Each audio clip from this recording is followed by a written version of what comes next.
পদ্ম ফুলেও ভোট দেওয়া যাবে না। যদি ভোট গন্ডগোল হয়েছে তাহলে ভোট দেওয়ার দরকার নাই, বাড়িতে আমি রসগোল্লা ছানা ভরা পাঠিয়ে দেবো। আর আমাদেরকে জিতিয়ে যদি কাজ করাতে হয় প্রত্যেকটা বিষয়ে, পাড়ার ছেলে পাড়ার লোক যারা তৃণমূল করে মানুষের পাশে থাকে 24 ঘন্টা, তাদেরকে ভোট দিতে হবে। এবছর যেন ভোট নষ্ট না হয়, পরিষ্কারভাবে বলে দিচ্ছি, খাতা এন্ট্রি করা থাকবে কোন বাড়ির কে ভোট দিচ্ছে। আমরা সব মোটামুটি আমাদের ক্যামেরা থাকবে। এবার যা ভোট হবে সব লাইভ হবে।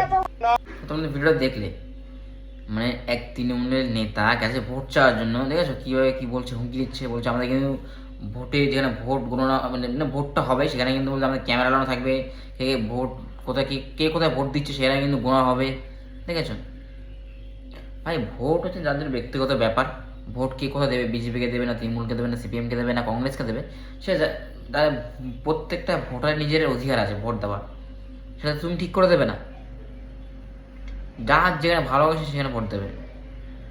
হ্যাঁ, এবার তুমি যদি পাড়ায় কিছু কাজ করো, উন্নয়নে কাজ করো, নিশ্চয়ই তোমাকে ভোট দেবে। তুমি ডাইরেক্ট বলতে পারো না বিজেপিকে ভোট দেবে না বা তৃণমূলকে ভোট দেবে, এদের বলা যায় না।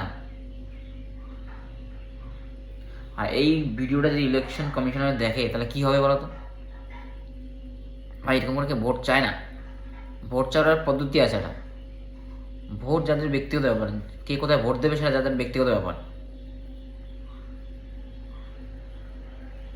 যাই হোক, সামনেই নির্বাচন, সবাই যে যেখানে ভোট দেবে ভেবেচিন্তে ভোটটা দিও। আর ভিডিওটা যদি ভালো লাগে অবশ্যই লাইক কমেন্ট আর চ্যানেলটা অবশ্যই সাবস্ক্রাইব করো এরকম ভিডিও দেখতে হলে। আর তোমাদের সাথে দেখা হবে নেক্সট ভিডিওতে। টাটা বন্ধু, বাই বাই।